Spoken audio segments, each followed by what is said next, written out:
Welcome to Crafty Sourcer. If you're looking for a raw, unfiltered podcast on all things sourcing in APAC, you've come to the right place. Grab a coffee or wine and join your host and other guests as we dive deep into the complex and ever-evolving world of sourcing, keeping you informed on insights, tools, and even at times, a healthy sourcing debate or two. Now, here's your host, Denise Pereira from Kaleidosource. Settle in and let's get crafty.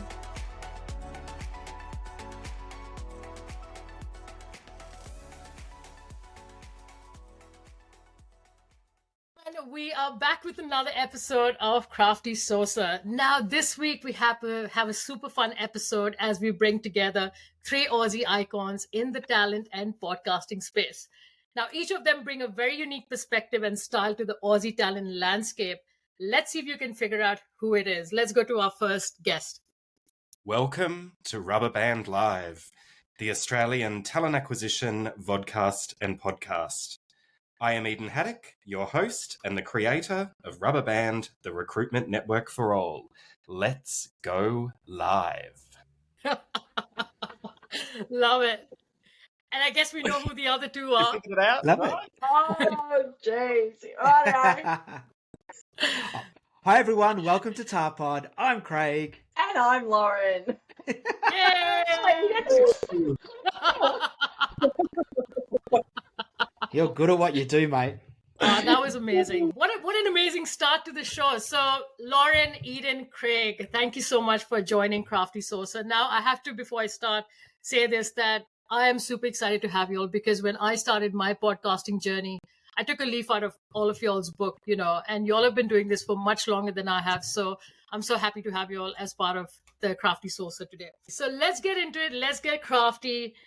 I'm sure everybody knows y'all, but before we get into our little chat, quick intro for everybody else who's listening in Australia and globally as well. Yeah, quick intro. Well, where do I start with me, I suppose? I'm wearing so many bloody hats at the moment, and, I don't swear on my podcast. And is bloody a swear? There we go. I'm allowed to swear on yours. Really, I think defining moments in terms of podcasting, I suppose I now am leading a talent acquisition team with REA Group. At the time, I was kind of in between jobs. So I kind of, threw myself into the Rubber Band community. Those who aren't aware of that, it's an online community hosted on Facebook. We've got about 1,500 people in there. We just help each other share content with each other, give each other advice, and also mental health support. But because I was in between roles, I started doing webinars, and I remember actually reaching out to Craig saying, I'm recording these webinars, but I'm not doing anything with them. How would you feel if I started uploading the audio to a podcast? And he's like, I can't believe you're not doing it already. I'm kind of, right? So I'm kind of an accidental podcaster. I've got no equipment. It's really recording chats that I'm having with mates more than anything, right? And, that I wanted to make sure I wasn't doing, I'm a fan of Tarpod. I listen to Tarpod every week, right? I'm a fan of Crafty Sourcer. I'm a fan of Recruiter. There's many out there that I love listening to. And, I just wanted it to be different and casual and just have that community feel of Rubber Band where it's just people having a chat. I want the audience just to feel like they're kind of eavesdropping in on a coffee conversation, right? And it's very amateurish. It's exactly that, though, because I know when I was on, we just had a chat and coffee. It was just like you and I were catching up as we usually do. Yeah. And, I'm not, it's not a podcast around thought leadership. You guys do that incredibly well. This is really just what's going on in your world, how you're doing. Tell me about your career. Tell me about your life. And hey, there we go. It's funny, Eden, because I think that the best podcasts are ones where they're not contrived or pushed or you sit there and you plan it from start to finish in every bit because you're trying to get the essence of the person that you're talking to and also get your own personality over as well. And Lauren, I'll let you tell the story about I agree. how When we they're started. so structured, I find them boring as F. I really do. I'm like, what the fuck? I missed all of that, seriously, because I've just tuned out. But yeah, well, how we got going was 2019, and I listen to a lot of podcasts. I've constantly got them going on in the background at home. It's because she's got no friends to talk to. Yeah. Yeah, right, Craig. You're my only friend. That's it. I'm fucked. I'm constantly I'm a bit of a history buff, and I've constantly got history podcasts going on in the background. And my grandfather got me into that when I was a young girl, and I really enjoy it. And I was listening to a lot of TA podcasts and stuff internationally, and there was nothing, absolutely nothing in our market in Australia. And I've been wanting to start one, but I didn't really know how to do it. In my mind, I was thinking it would work really well if there was two people to bounce off. And I didn't realise till after we started, there was no women doing TA podcasting globally. None. I couldn't find any. Actually, it is. Yep, there was none. Yeah, it was all men. So Craig and I met at a RL100 event. We sat opposite each other, and I remember that day clearly because the group of people there, we were just having the best laugh ever. And I met Craig, and it was like my long lost brother. We just got on like brother and sister immediately. We called up a week later, and Craig was trying to sell me Rextra services, and basically told him to fuck off. I said, I've got an idea. I want to do a podcast, and I think it would work really, really well. Two of us, man and woman, bouncing off each other around TA. There is no content in Australia at all. And so we planned it, picked a day, bought some very basic equipment, like just little pin-on mics that we plugged into the phone and downloaded an app type stuff. That's history. Yeah. Even it more is advanced than me in terms of... Well, now, and the funny thing was, 8 weeks into the podcast, and we were still finding our feet, we're researching, what's the best formula? Do you, split the episodes, which we did over the first 3 interviews. We split them into 2 weeks, 2 weeks for the episode. You come back for the next one. Yeah. Now, it didn't gel too well. Yeah. People want to listen to the whole thing. So then we changed it. Now, we were 8 weeks in, and we had Smart Recruiters actually approached us to sponsor the podcast. And Amazing. we're like, shit, better get an ABN. I quickly did that, and our sponsorship money, we didn't know what to charge, so we didn't charge very much at all. And with that money, we bought our soundboard, our proper mics, the proper headphones that we have set up in the office in our studio. We bought the right equipment to get it done, and we hired a voiceover artist as well on Fiverr, and Bob's your uncle. You do very shoestrap, it's very, or bootstrap, sorry, it's very doing things on a budget when you start. So, even though we thought, well, we'll invest in some really good AV, but other things, like we used Fiverr for so many things, for logos, for voiceovers, for some music, and all those sorts of things. And that was fantastic. I really loved the using those sort of platforms and people. And now there's no looking back. Like, how many episodes, Lauren and Craig, y'all are like...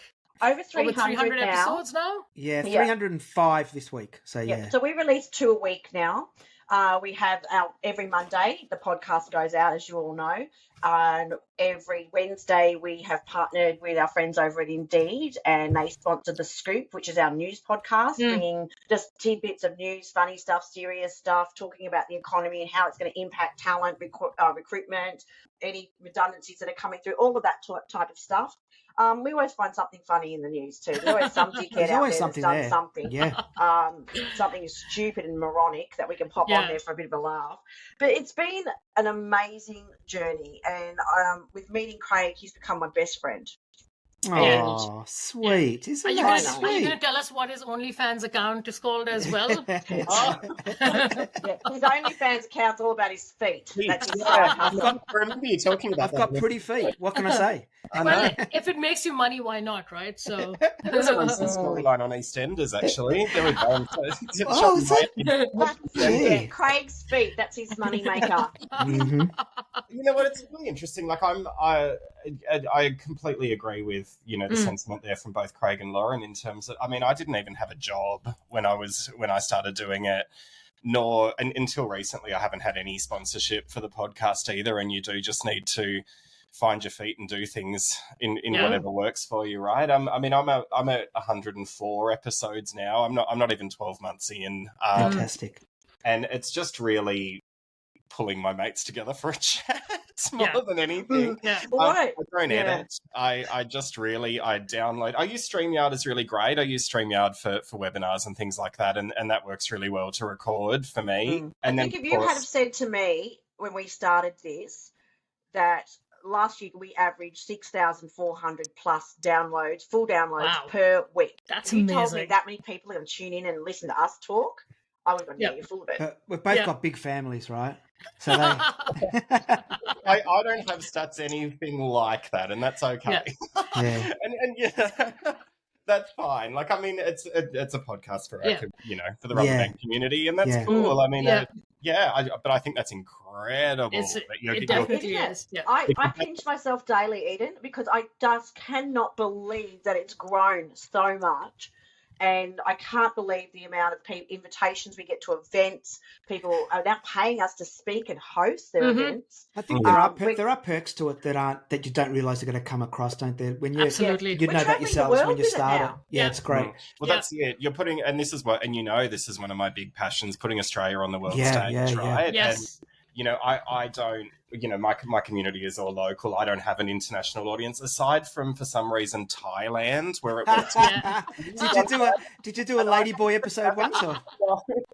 I don't even have any friends in Thailand. I've got friends all over the world where it doesn't do well, and for some reason, it's connecting with fantastic. We've got a huge Canadian listenership. Yeah, right. That's amazing. They're crazy. Yeah. They'll listen to anything. But the Canadians, you got it. Their employment law and that sort of thing is very similar to ours, even though they're still heavily influenced by America. They're being a Commonwealth country. It's very similar with the social services and healthcare and things like that with Australia. So it resonates well with them. And we've partnered with Surgeon Shelley over at Talent Flex in Canada a bit, actually, and we've got to do that again soon this year. Yeah. And talking to Shelley when we finally got to meet in real life in London, I didn't know this. When she told me, she said, we actually modelled our podcast in Canada off yours. There's a model for failure. Well, that's when you know you're doing the right thing. That was amazing because she's probably one of the only other women I know, her and Julie Sowash, and Julie's very heavy in the D&I space. But yeah, it's other than D&I, you don't get a lot of TA women out there. No, and that's exactly one of the reasons why I started Crafty Sourcer, because my viewership besides Australia is predominantly in Europe. Yeah, because the sourcing community is big in other regions besides Australia. So it's interesting to see the demographics, and I also think it depends on the topics and what resonates with the audience as well, which is what my next question around that is also obviously. Lauren, Craig, you all run two segments, which is obviously Tarpod and The Scoop, and Eden, yours is Recruiter Chinwag, and then recently you've launched Real Recruiters. Yes. On the tools, Real Recruiters. Yes, on the tools, that's it. Yeah, I think, in terms of, trends that and lessons that I've learned, when I tried to theme episodes, I wasn't getting traction, right? I wasn't getting listeners. So if And I think it's because you guys do that so well, Tarpod, right? And look, that's cool. Like, and that's awesome. I think for me, it was, finding my feet and understanding what people wanted to hear from me, and it was all around those conversations. And I had been talking to Paige Up about, us doing, and on the tools, Real Recruiters is a mini series. It's not a permanent thing. It's a mini series that will sit within the Rubber Band podcast. But firstly, Recruitment Chinwag, that's what it's become, Rubber Band. It's catching up, like I said. And I've caught up with both you and Lauren for a Chinwag, which is awesome. Craig, you're next. There we go. And yeah, like on the tools, really, I'd been chatting with Paige Up about us potentially doing something, and then it coincided with me going back into the workforce and back into a senior leadership role after being out of the workforce. And I knew I needed to reconnect with peers in the industry and know what's going on, because I've been 12 months away from the tools. And then it kind of thought, well, if I'm going to start having those conversations, why not just record them? And then, absolutely. Paige Up are like, yeah, that's cool. We're on board for that. So they've supported me to be able to do that, which is great. What sort of strategies, Eden, Lauren, Craig, you'll sort of, obviously, one of the issues that I sometimes find doing my own podcast is, trying to make sure that the topics are fresh, they're engaging, and while you have to try and find strategies, it's also a challenge at the same time to make sure that your podcast is as relevant as it is. Like, when AI came out, I remember I had to sort of get onto the AI bandwagon and make sure my topics were relevant. So how do y'all sort of strategize y'all's podcast to pivot that way? Okay, I think with that one, and Craig, back me up on this one or tell me I'm an idiot. You have to pivot. You've got to be very agile, because if something happens, the podcast we've got scheduled for that Monday, it might not be going out to the following because something's going to happen. We're going to get someone in, we're interviewing them now, and it is a relevant, immediate topic.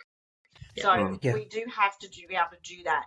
And I think the other thing that I find key to get your listenership and make sure that you're connecting with your audience is you've got to be regular and on a schedule, like every Monday morning. Every Monday morning. Don't have it all over the place. Don't do them fortnightly. Don't random. Your listeners expect it at the same time every week. I think it's important that you treat your audience, however you've built it, with respect.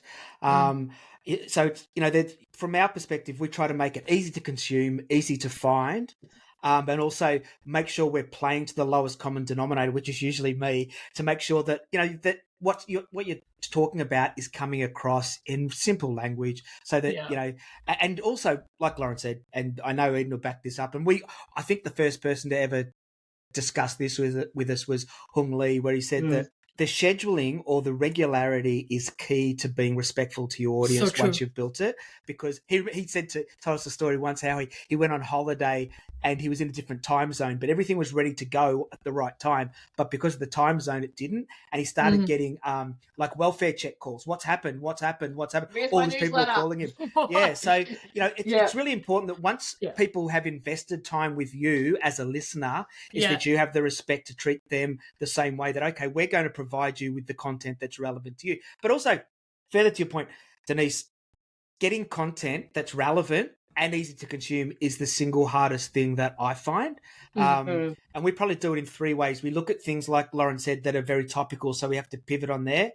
And we also look for success stories within the industry. And then thirdly, and this is probably more recently over maybe the last year or so, we've really deep dived into DE&I a lot more, because there are stories within talent that aren't being told in that area. And the more you talk to people in our industry, the more interest there is, whether they've got the resource in their own workplace or the capability to bring it in. They all want to know how best to deal with DE&I challenges within their organisation. And there's so many different challenges out there. Like, there's one podcast we've got coming out in April, and I'm really looking forward to this. And we're talking about menopause, and we're having a very open, frank conversation, because 50% of the population go through this, not talked about. And like Craig said on the Scoop last week, that, like, because I've made him research. Look what's going on. Your wife is going to go through this. Everyone has a woman in their life, whether it be their mother, their partner, a friend, a sister, someone who is going to go through this, and it is fucking hard. It is. So we try and bring topics that people don't talk about.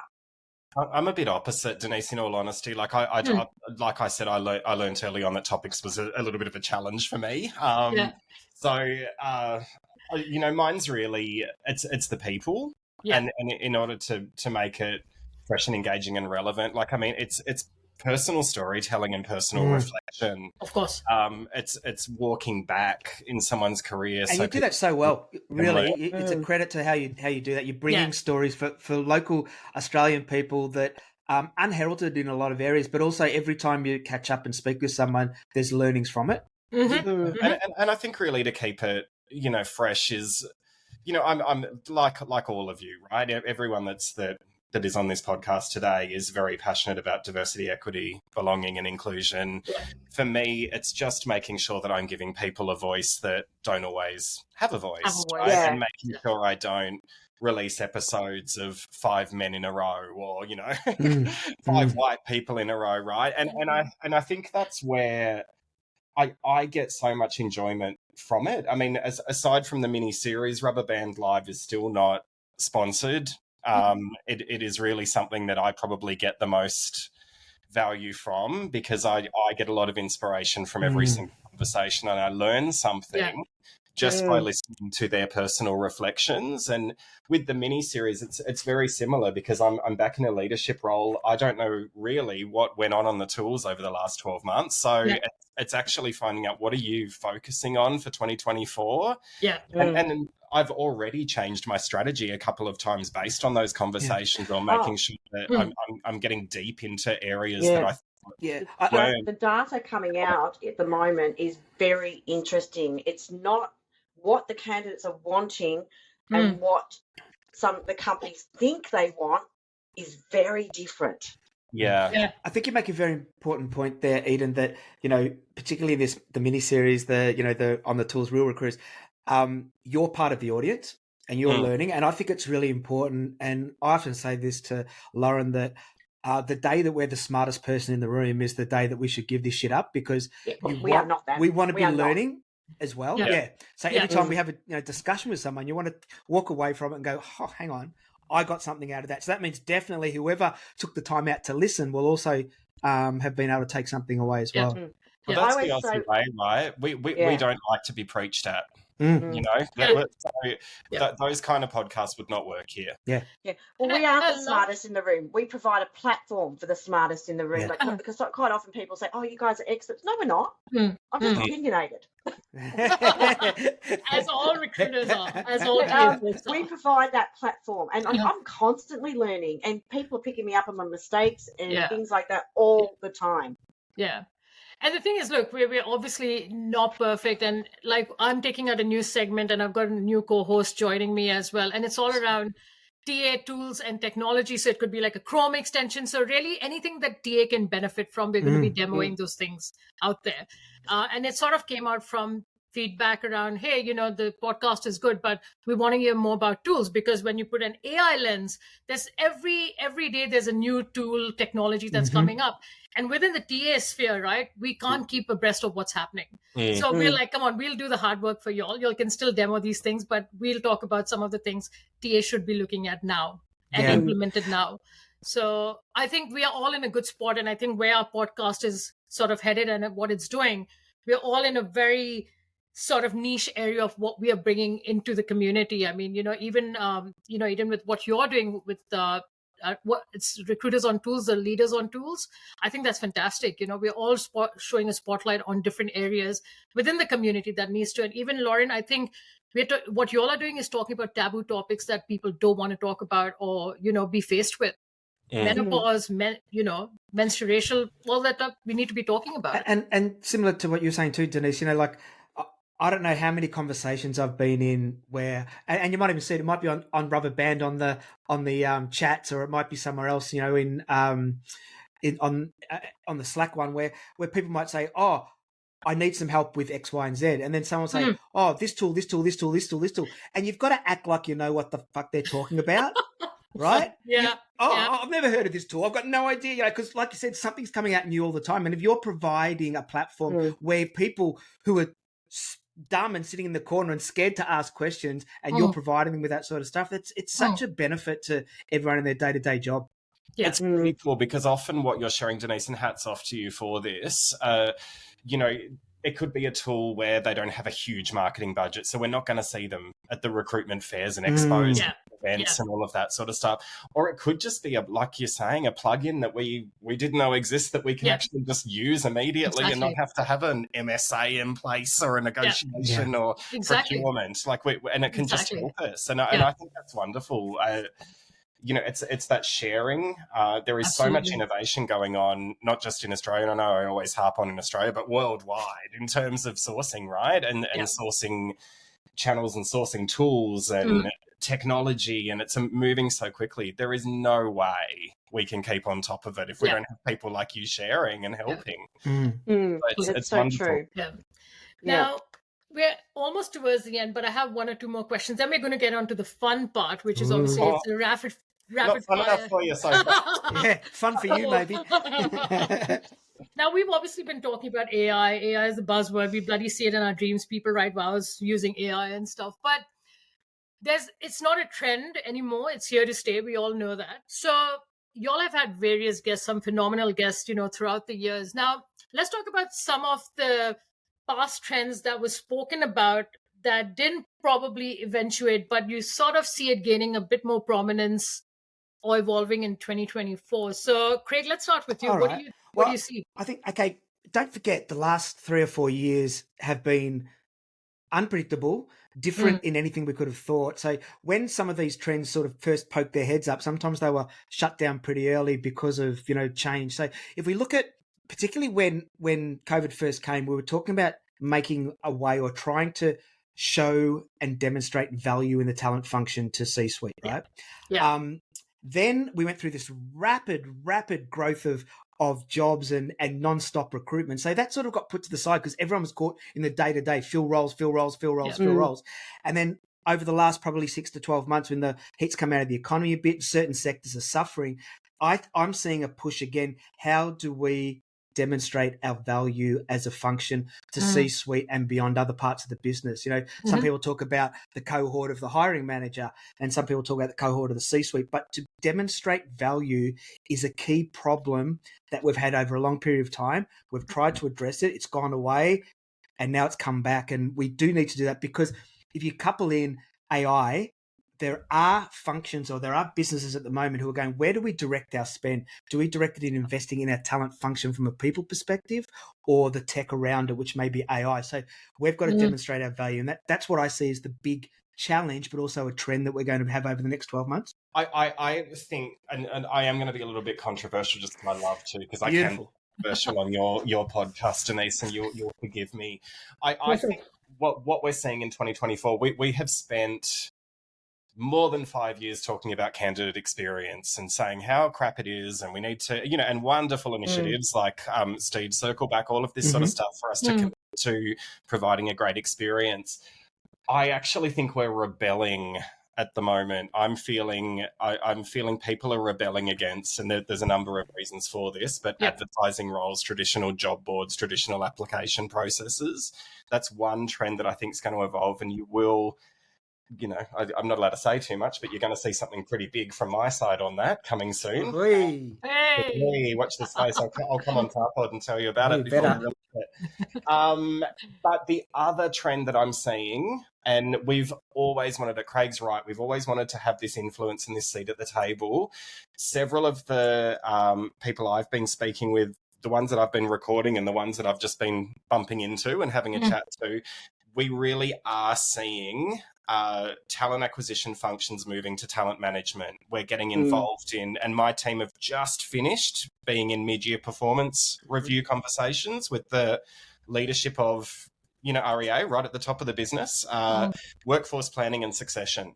So it is no longer solely a business process. It is now, I think talent professionals know that they need to diversify. And the good talent leaders are getting their teams closer and closer, if it's centre of excellence, to the business partners to be able to be more strategic in terms of workforce planning, in terms of performance and succession, in terms of talent pipelining, both internally and externally. There's a huge focus on mobility this year. Yeah, I agree. Yeah. Edan, do you think that's happening because more TA functions and TA teams are becoming more lean than what they were before? I don't think it's that, in all honesty. I think you've got two cohorts. You've got the idiots that get rid of their talent acquisition team when there's no hiring happening, right? Yeah. But I think us, as not just talent acquisition leaders, but as talent acquisition professionals, are really rebelling against that. And when we are in employment, we're saying we need a seat at the table. Yeah. We need to partner closer with the business because there is so much more that we can do. I think we're just fed up with all that. We really are. 100%. And we can either just sit back and let it keep happening, or we can drive this forward. And I'm feeling that people are going, nuts, stuff that. I need to future-proof my team and I need to future-proof my function, and this is a good way to do it. Yeah. 100%. I agree with you. Internal mobility is a massive one on the list, and it's being managed very, very well by TA. And my view on this is there was such low unemployment. This is why we've got to value the people you've got on board and retention and look at those career paths for them, because there's just not a pool of candidates out there. Last year, we saw the biggest growth in our population of just over 3% since World War II.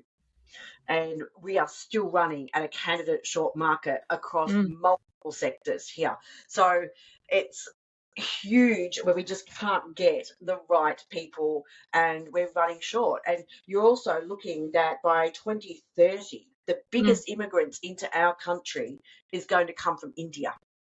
that is a huge resource area growing massively at the moment. So you're going to see, I think, that retention mobility is definitely on the agenda here. The other one that I think we're going to really see kick in too is gender pay equality. Yeah. Because it is the naming and shaming with Regina numbers coming out, and it's going to be huge. And I've been asking this question of economists, of people in the know, in like at Indeed and other people who have got their finger on the pulse on most of this stuff, and nobody can come up with any predictive data at this point in time on how this is going to impact brand, how it's going to impact your recruitment. Are people actually talking to their recruitment teams before these data comes out? Yeah.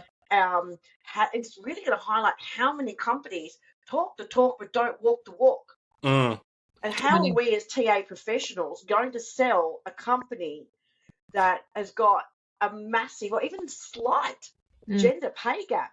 Why have you got a gender pay gap? Why are you not paying your women? Why would I want to work for you? Yeah, I think what we're going to say, we need to see the program. I mean, we've done incredibly well with that. So our strategy around that is to celebrate. But we're not perfect, right? Like our gap is shrinking. It's getting better year on year, but there is still a gap. It is a small gap and very small compared to industry. But what I think we're then going to find is other organisations, to your point, Lauren, where that is huge and where they're not walking the walk, when they actually have been talking the talk. We're actually going to see a lot of conservatism around EVP. Because there is a PR thing here from a customer perspective as well. Yeah. So they're going to want to try and keep that quiet. Then you're going to see organisations like us celebrating how well we're doing. Yeah. So we're going to have a real, I think we'll see brand shift in the market. You've got... Absolutely. From a candidate perspective, people really attracted to certain brands. If they're not hitting the mark, we might see other organisations that could be in different industries that we don't feel are progressive. We could see Fin Services doing really well. We don't know until it's released in a few days, right? Yeah. But we could see, manufacturing or these industries that we didn't realise were doing really great work in this space. And that's probably going to change our perception of the kind of industries we want to work in. Yeah, I do think you're completely right there. We're going to, it's a line in the sand moment. And it is going to affect people's employer brand, depending on where they sit here. And to Lauren's point, 50%, let's say 50% of the population are female. That's going to be the first. That's going to be the first point. Then there's going to be supporters, allies, and then there's still going to then the rest will end up being worst boys clubs who stay in those companies and aren't making any change. It's going to be really, really, really interesting. And the media will have a field day with it. Don't make no bones on it. They will be reporting this to and particularly trying to call out the larger the brand, the better they'll want to go after. Oh, absolutely. The whole tall poppy syndrome is going to be flying in full effect on this one. And I'm actually looking forward to it because just a few more days. Well, interesting. It's going to be very interesting. I don't know. I don't know about the media side of things. I don't know whether the media, let's say, the big banks don't do very well. Will the media pick up and pounce on that? I don't know, right? I think you're going to see more in the professional services, in professional careers, that we're going to see some big gaps, like finance, like professional services even, where they're not bound by awards, where you're going into negotiate a salary that's well and truly above what the government awards are saying. This is where we're going to see some gaps. And I think you're right. I think any of these bro dude companies that are going to be in some trouble. They're not going to be appealing. They're not going to be appealing. And if you're not going to address the situation by showing me the money, people are going to walk. And we're already in a candidate type market. We're lacking in resources. Can you afford to have somebody walk out on you because you're not going to give them a pay rise, but then the next person that comes along is going to get that pay rise? So who do you value? And they're also saying contingency workforce is going to become a thing more. So, agreed. All right. Agreed. That was a really good conversation, by the way, and I think we can keep going on. But just keeping time in mind, let's move over to our rapid fire round. So there's 3 questions for each of y'all. We're going to start with Lauren first. Oh, far out. Yeah, Lauren. Thanks, Denise. All right. Lauren, if you could invent a new holiday, what would you celebrate? A new Oh, holiday. jeez. Oh, other than International Lauren's Day, I would take International Women's Day and I would make it a whole entire week.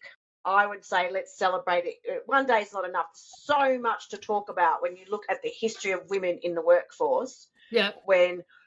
And we've only had the right to vote for just over 100 years now. And really, we're not allowed in the workforce until World War I happened. There's so much work to be done there, and highlighting it more and more is the only way to bring true equality. And you'd call it Lauren's Women's Day or something? Or... Yeah, well, I always think my birthday should be a public holiday. It goes for 3 months. For the whole quarter. All right. Eden, we're going to ask you. I think when I was writing this question, I had to put this one out to you. What song would you play every time you entered a room? Oh, girls just want to have fun. Cyndi Lauper. Yay! You don't even have to think about it. Oh, I can just see you walking with a nice, shiny, blingy blazer on there. Yeah. It's his kicks.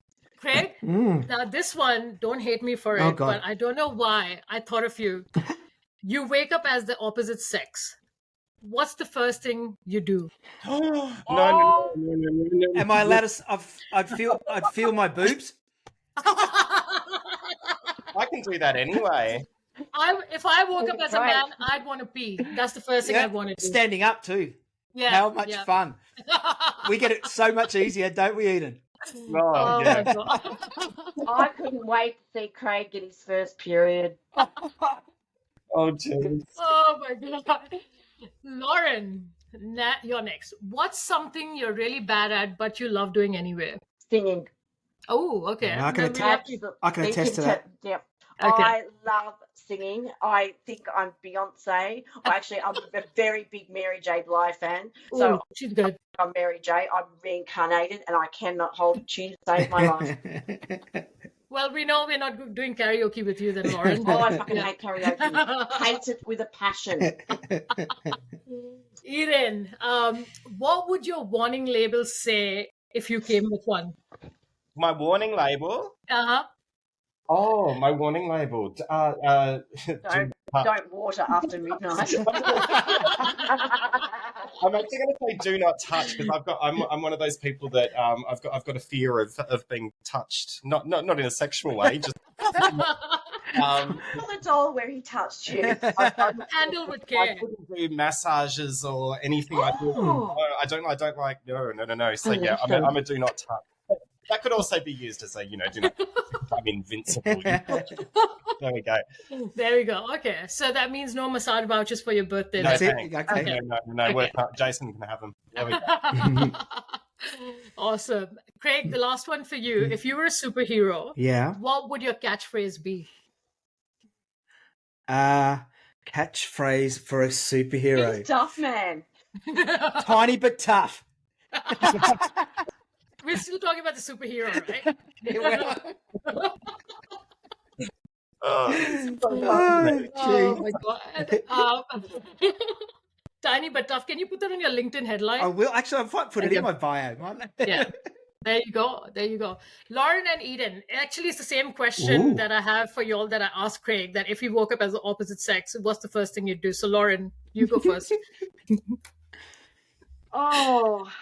Yell at my wife to go and get me a cuppa. Oh my God. Yep. And not ever pack the dishwasher. I would say for me, I'd find myself a very hot, very masculine tradie, and start dating that morning. Would you like them to work on something specific, like? Oh no! It's Okay. just, the gay boy. We like that. We like our straight men. We like He to just wants a admire. handy man. Okay, Exactly. all right. Got it. Who can fix things around the house? Yeah. Exactly. and more. Hey, I thought you didn't like being touched. So Yeah, well, make an exception. He's backtracking on that one. Awesome. Thanks so much for that. All right. can we very quickly talk about any upcoming events? I know the ITAs are this year. Woohoo! Table 12 shout out. Yeah. Anything y'all want to share? Where it is? Where can people find the information? Kick it off, Craig, Lauren, and then Eden. Anything from your end too? Okay, so for any information on the ITAs, people can go to internaltalentawards.com. It's on the 5th of September in sunny Melbourne this year. And tickets will be going on sale in next month. And in April, early April, nominations will open. So we're all guns blazing, and very much looking forward to being back at the Plaza Ballroom. Shopping and dieting. Yeah. So that's us. And that will fill our year in terms of organising or being involved with an event. Won't it, Lauren? Yeah, we attended Indeed Future Works. We've got Avature up front coming up. We'll most likely be at Hiring Success again with Smart Recruiters. So we do it, and all of the meetups, we try to attend most of those. So we often will go to everyone's events and support them.